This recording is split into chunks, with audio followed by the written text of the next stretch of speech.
آج ہمارا تماشا بن گیا ہے، خون بھی ہمارا بہہ رہا ہے، ذلت بھی ہماری ہو رہی ہے اور پوری دنیا اس تماشے کو دیکھ رہی ہے۔ انہوں نے تو تماشا دیکھنا ہی تھا، انہوں نے تماشا لگایا ہوا ہے۔ یہ 56-57 اسلامی ملکوں کے حکمران یہ کیا کر رہے ہیں؟ ان کے سینے میں درد نہیں اٹھتا بھیگتے بچوں کو دیکھ کر کے؟ ان کو نیند کیسے آ جاتی ہے؟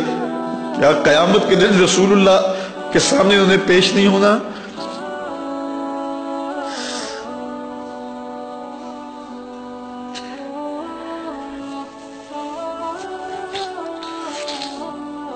گلا وفائے جفا نما جو حرم کو اہل حرم سے ہے، کسی بت قدے میں بیاں کروں تو صنم بھی کہہ دیں ہری ہری۔ ایک کافر عورت کے سر پہ چادر نہیں تھی تو حضور بے چین ہو گئے اور اپنی چادر اتار کے اس کے سر پہ پھینک دی۔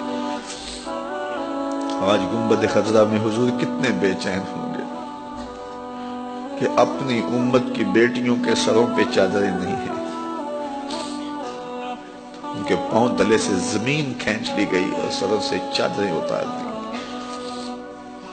اس وقت 97 لاکھ لوگ، یہ اقوام متحدہ کی رپورٹ ہے، 97 لاکھ لوگ اس اذیت میں پھنسے ہوئے ہیں، اور اگر بر وقت ان کی مدد نہ کی گئی تو بہت بڑے نقصان کا اندیشہ ہے۔ لاکھوں لوگ تو کاٹ دیے گئے، کتنے لوگ بے گھر ہو گئے۔